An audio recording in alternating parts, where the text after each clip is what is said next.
Romance tropes is a buzzing topic which, much like romance subgenres, involves a lot about personal style, taste, and preferences. But there's a lot of strong opinions when it comes to romance tropes. A trope looks at the situations that your characters are going to find themselves in. In today's video, we're going to be looking at 8 romance tropes that honestly rarely disappoint. When you sit down to write a book, you're not sitting down and thinking, what's the genre, what's the trope, what's the micro trope, what's the, right? Like, that's not necessarily what you're thinking when you sit down to write a romance novel. What you're thinking about when you sit down to write a romance novel is the story, right? You have a story. You don't have a genre, you have a story. You don't have a trope, you have a story. You encountered characters, you had this spark of an idea about a situation, and you sat down to write it.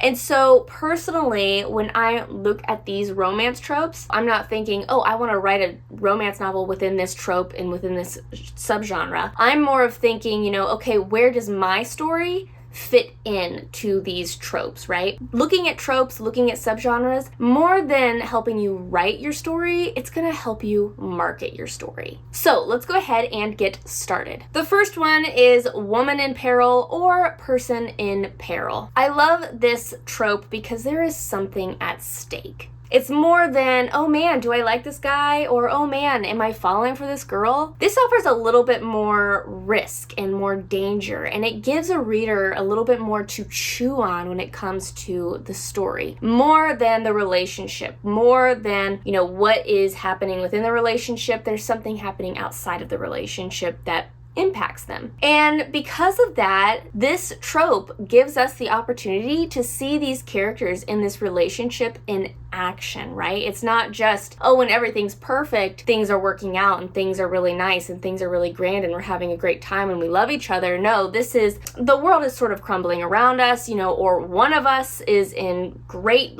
horrific risk and in danger, and this is how the relationship functions within that stress. When there is risk, when there is danger, when there is stress in somebody's life, not everything is rainbows and butterflies. Even if you have the love of your life in your circumstance, right? Even if there's somebody in your life that it's yes, this is the love of my life, that doesn't mean that your life as a whole is wonderful and beautiful. So when we apply that to romance novels, we can look at it in a few different ways, right? Because I think that either the FMC or the MMC can be in peril, okay? I don't want it to seem like only the FMC can be in peril, because that's not the case. So when we're looking at the FMC, who has some danger, has some risk, has some stress in her life, she's probably afraid and she's probably a little bit emotional, which I want to be clear, that is not a weakness. I'm really tired of books writing that an emotional woman is weak. That is not the case at all. Emotion is your strength. The FMC is probably a little bit afraid and a little bit emotional, okay? And so she probably is desperate for this sense of safety, whether that is mental and emotional safety, but most likely physical safety, this physical sense of protection. That is probably what she is the most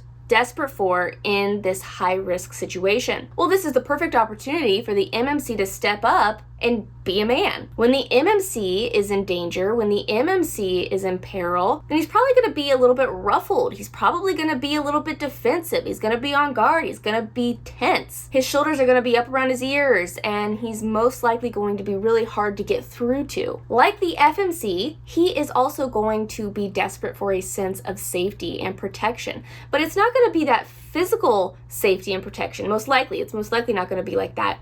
He's probably going to be looking for that emotional protection, that mental protection, that spiritual protection. He's going to be looking for a person who is safe in that capacity. And that is the perfect opportunity for the FMC to step in and be a woman. Because once again, the emotional FMC is not a weakness. That is the superpower. So what I find with this trope, with this person in peril trope, is that you get to see the complement of the feminine and the masculine blending together. You get to see them in action because you can see where, okay, the FMC is not necessarily trying to be this masculine physical hero, and the MMC is not trying to be this emotional hero at all, right? They are here being what they are, right? They are leaning into their superpower so that way they can be a partner to the other one. Because I find that typically when I'm reading a romance novel,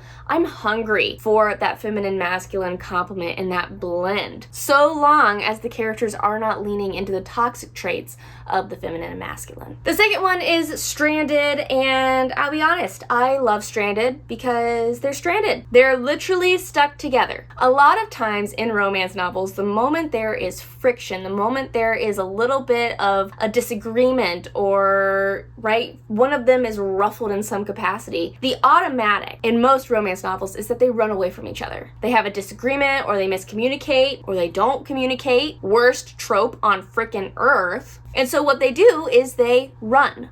They avoid each other. They stop talking to each other. They block each other. With the stranded trope, there's nowhere to go. They're stuck together. So what you'll see is that they're forced to deal with their issues. They're forced to take care of each other in some capacity, which means that they have to communicate. They have to settle their differences. Don't get me wrong. I'm a firm believer that, we get into an argument, we need to, take a step back, we need to take a breath, we need to gather our wits, all of that kind of stuff. Absolutely, I 100% agree with that. What I don't believe in is running away from each other and stewing and brewing and hurting each other because you had a little disagreement or because you had this friction moment. That's immature, and it's a sure sign as a reader that the two characters I'm supposed to be falling for are probably not well suited to each other because they don't communicate. With the stranded trope, communication or lack of communication is really not an option, and running away from each other is really not an option. They're stuck. Grow up, get a grip, and communicate. And if you look at the stranded trope in a different light, I think that there are several angles that you could take to this trope, where perhaps one of them is stranded and the other one saves them. I think that that is a fantastic opportunity for us to see them exercise trust. In this case, one of them is vulnerable, one of them is stuck, and they are sort of forced to trust somebody else. So you get that back and forth, and they have to learn how to trust somebody, and the somebody that they're being forced to trust has to be trustworthy, okay? They have to actually earn that trust. I love that. Our third trope is scars. I love scars. I am a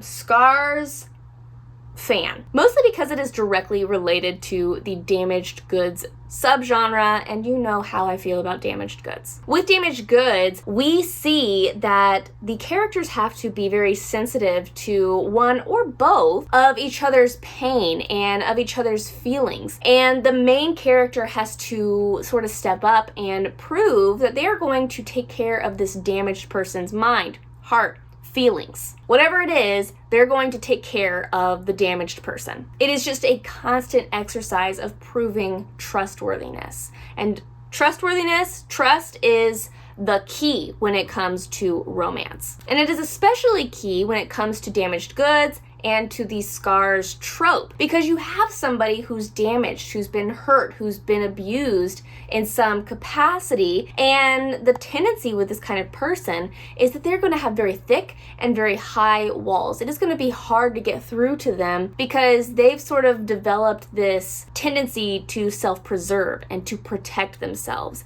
and so they're going to have really thick and high walls, and it's going to be difficult to get through to them unless you are incredibly trustworthy and unless you prove your trustworthiness. Just because you're hot with a bunch of money and you're dripping in diamonds, that doesn't mean that this damaged person is going to be like, oh yep, and crawl into bed with you, right? No, this person is going to be wary of just about anybody. They're going to be timid. They're going to have to be very sure of you in order to take any kind of next step, even the slightest of next steps, like, sharing about their life. They've been hurt before, badly, and they're gonna make darn sure that they're not gonna get hurt again. So what I love about the scars trope paired with that damaged goods, as always, is that this is prime real estate for a sweet and tender relationship. Not necessarily that steamy, oh my word, like we're going crazy in the bedroom kind of relationship, but more of that I'm very sweet towards you, I'm very tender towards you, and really building a relationship where it's close and it's tender and it's loving. When we have some dude who is just power hungry and he likes really crazy kinky things in the bedroom, paired with a girl who's been horrifically abused and traumatized, what I see in that situation is a mismatch. I don't see two people who are necessarily compatible with each other, because the girl is in no way going to fall for a guy that terrifies her. And let's be honest, the guy is probably not going to fall for a girl who doesn't like the things that he's into. And in these stories, we rarely see the guy, the MMC, relinquishing his needs, we're going to say. But what we do tend to see is that this traumatized girl decides that she's going to trust this guy for no darn reason. She is going to trust that this dangerous guy, this guy that represents risk and danger and everything that she might be afraid of, we're supposed to believe that she's going to just set down her scars and say, oh yes, I trust you with my life. I trust you with my life, and I trust that you are not going to hurt me. I'm sorry, I am not a traumatized person. I am not a damaged person like this, and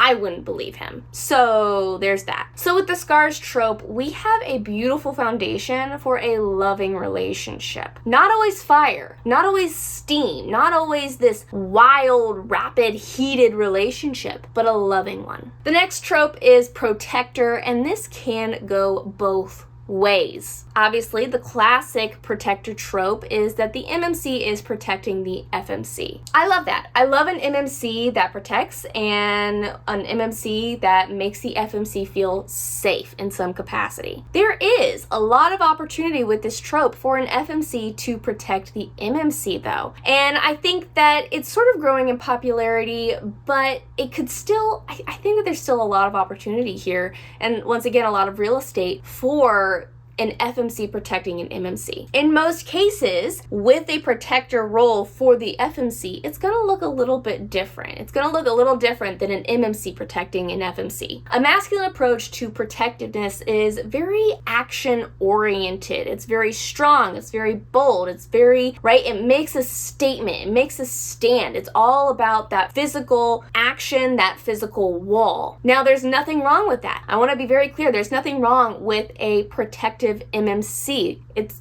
a beautiful thing. It's a beautiful thing to have a protective MMC, so long as it is not controlling and obnoxious. A feminine approach to protectiveness, though, is very detailed. It's more delicate. It's more intricate. This is why women typically are pretty good at manipulation, whereas men are really good at just purely scaring you. Because the man is very action-oriented. He's big, right? He makes himself bigger. He's very bold. He's boisterous.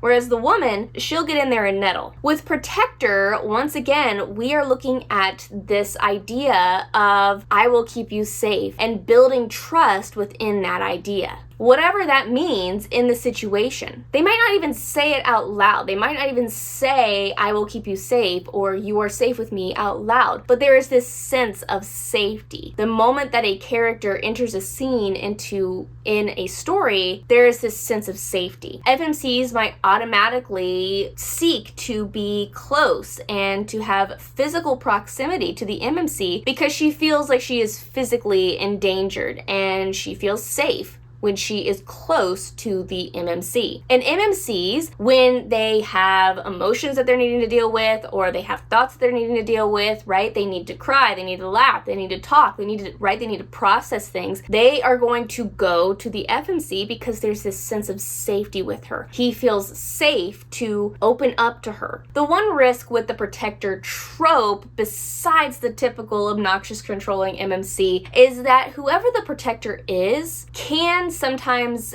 make the protectee, we're gonna say, feel small. So while I love the protector trope, I think that you really do have to be careful with how you're writing this trope, just to make sure that it isn't this protection that makes somebody feel weak, that makes somebody feel small, or that makes somebody feel swallowed whole.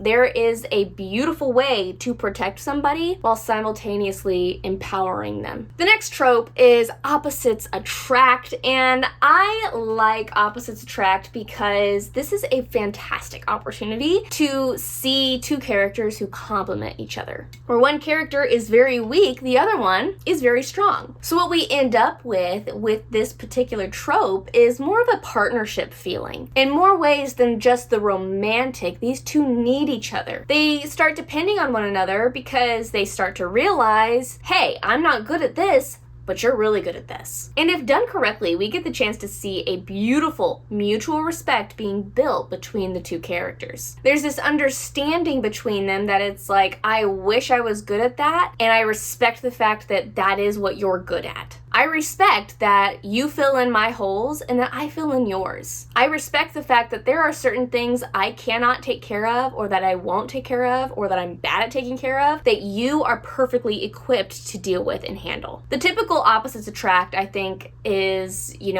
country boy, city girl, or, jock, nerd, that kind of pairing where it was like, oh, you are a part of different social circles. My favorite, though, is when you look at the personality traits, the actual strengths of a person, because that's when you start to see true compatibility. That's when you start to see where it's like, oh, you guys are actual partners. You guys are actually able to work together and function better together than you are separately. A great example of this is in Hunger Games with Peeta and Katniss. Katniss and Gale are great. They're the same exact person. Okay, we have the female and male version of the same exact person. But with Peeta and Katniss, they are two completely different people with two completely different backgrounds and a completely different set of skills. They make a fantastic partnership and a fantastic team because they are not trying to accomplish the same things. They're not trying to do the same things. What Peeta's great at, Katniss sucks at,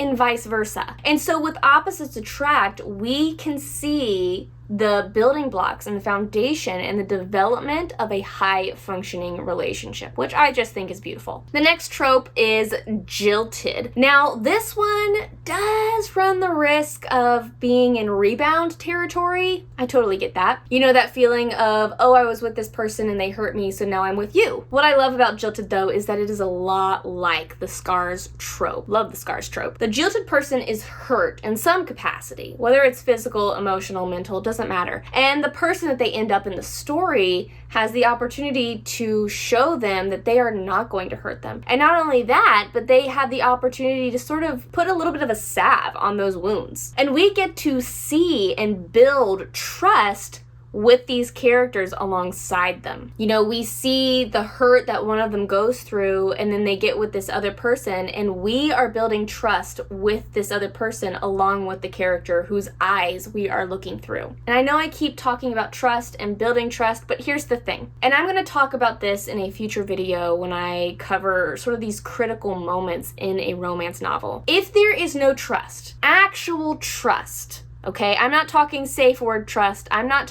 that's not what I'm talking about. I'm talking about I trust you with my life. I trust you with my mind. I trust you with my emotions. I trust you. Like this ingrained, innate trust in somebody. If there is no trust, then you don't have a romance. Why do I say that? I say that because in my personal life, in real life, in nonfiction life, if I don't trust somebody, then I'm definitely not going to get with them in a romantic capacity, let alone an intimate capacity. And consciously or subconsciously, that is the truth with anybody going into a romantic relationship. If they do not, in their bones, trust this person, then this relationship is not going to work out. So while it might be tempting in a romance novel to follow the path of, oh, these two have a bunch of steamy hookups, and that leads them to trust each other, that is unfortunately out of order, because most people, before they even get to anything of that nature, they want to know that it's like, you're not going to murder me in my sleep, or you're not going to hurt me, you're not going to turn around and break my heart, you're not trust.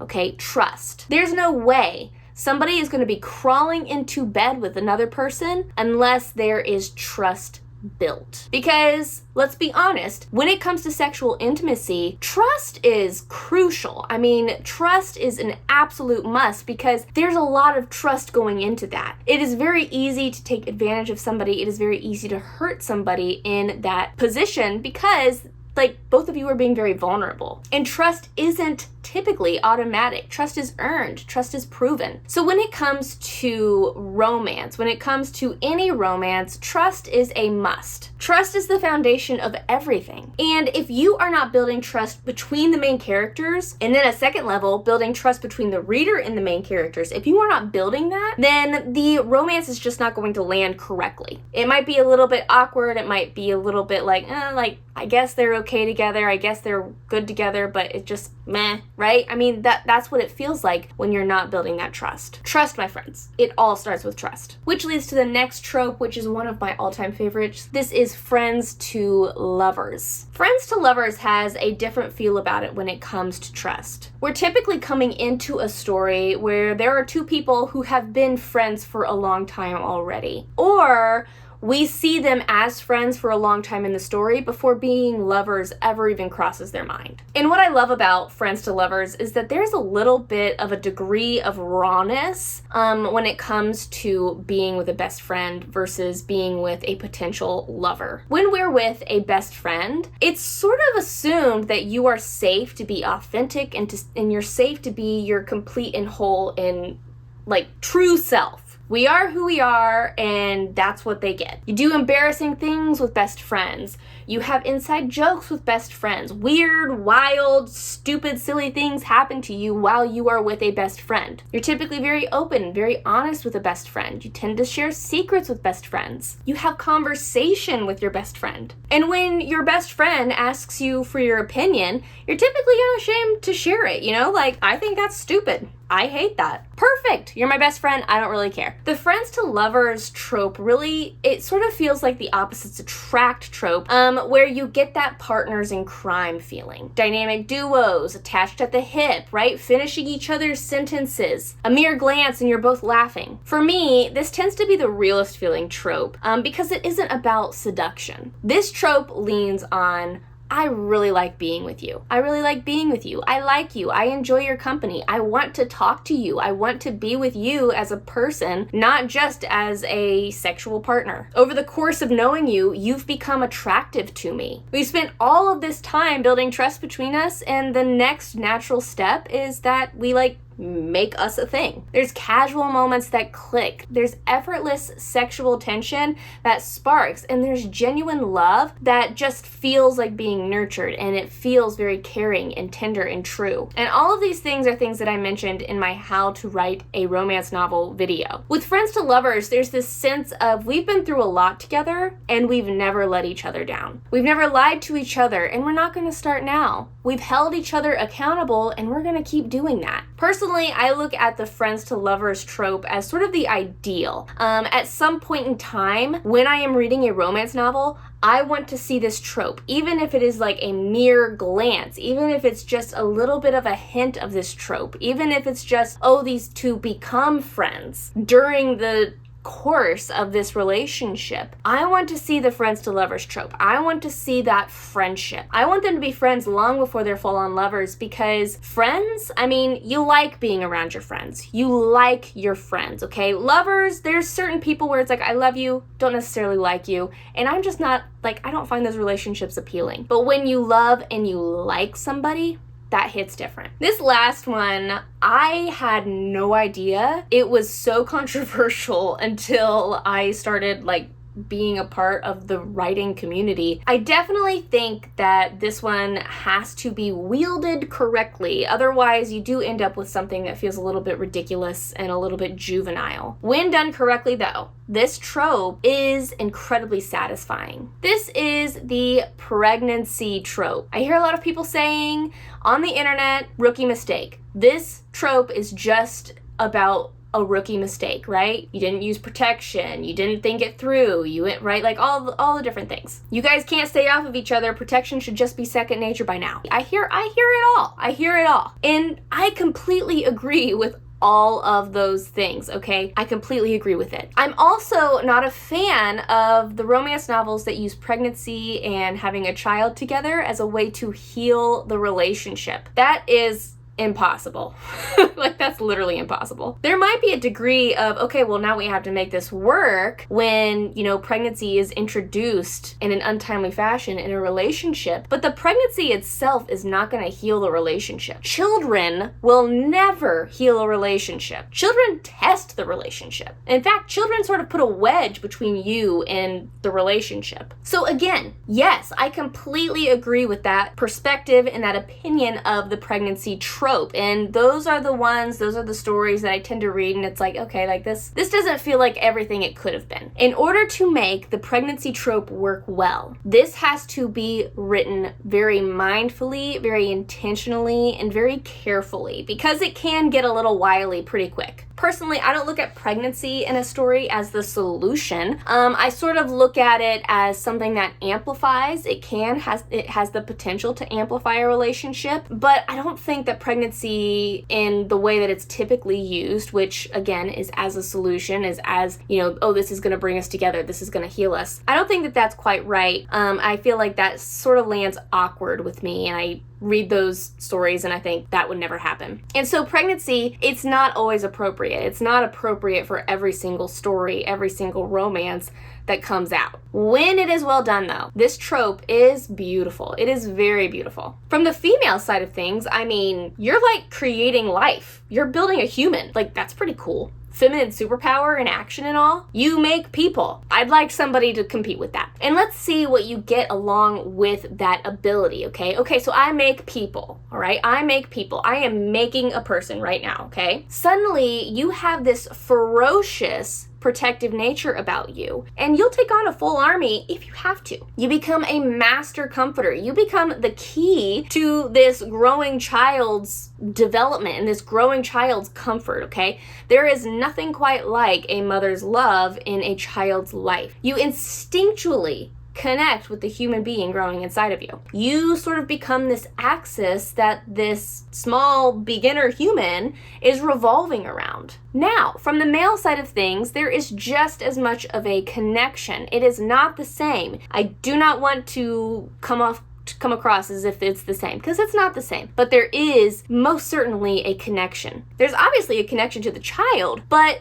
more than that, there's a connection to the woman. You care about this woman. You're worried about this woman. You're sort of amazed by this woman. She's making people. That's amazing. You want to take care of this woman. And just like the woman wants to take care of the child, you are suddenly tasked with and responsible and have this urge to take care of the woman and the child, okay? So it's not just one person anymore for you, it's two people. And so why do I think this is so beautiful? Why do I think that this trope can be so beautiful? I think it's beautiful because it takes a relationship to the next level. Again, it will not heal a relationship, but if done properly, it will take a relationship to the next level, because suddenly what you have, this relationship that you've built, is now going beyond yourself. Obviously, there's that cute, they're a couple and they fell in love and now they're making a baby. Like, that's just so cute. There's always that. And we always love that in a romance novel. But I'm talking about that dynamic change that occurs when pregnancy and a child get into the mix. Now it's all about, I've got your back, you've got to have mine. And this child, well, we're going to do anything for this child. Like, this child almost goes before you do. And so what I like to see is sort of that handling of the dynamic change. The woman's emotions are fluctuating because she's got wild and raging and incredible amounts of hormones just going rampant throughout her body.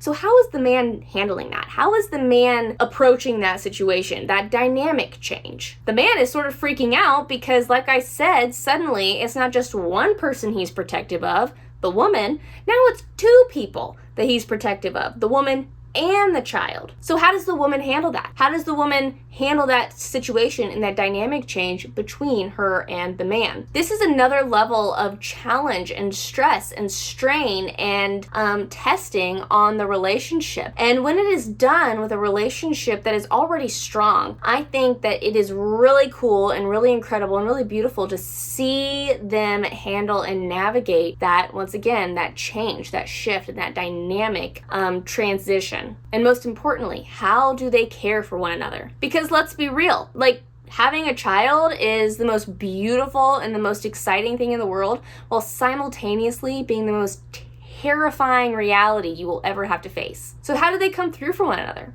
How do they care about the child, but for one another in that season and in that change? So the bottom line is this: trust, trust, trust. Without trust, I don't really see how any relationship is gonna work, even fictional ones, okay? And I've read plenty of novels where, you know, oh yeah, we're supposed to be falling in love, but we don't trust each other, and I don't believe them.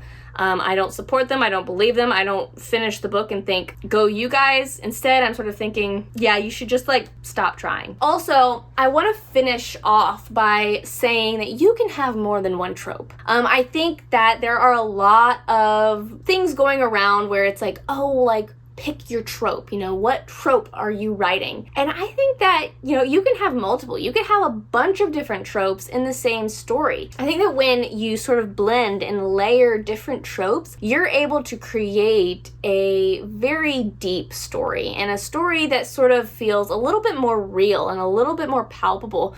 Because let's be honest, most of us, you know, will say, friends to lovers, the entirety of our situation is not just, oh, you're my friend and now you're my lover. No, there's other stuff happening. There are other situations and things going on that brought the two of you together. And so I think that when you blend tropes, then when you blend these situational things, that you get something that feels a lot more believable. Singular trope books tend to have a simpler storyline, and there's nothing wrong with that. I love a simple romance novel, something that I can just gobble up and adore. But when you have a multiple trope story, again, you sort of start going into a story that has more depth and more complexity about them.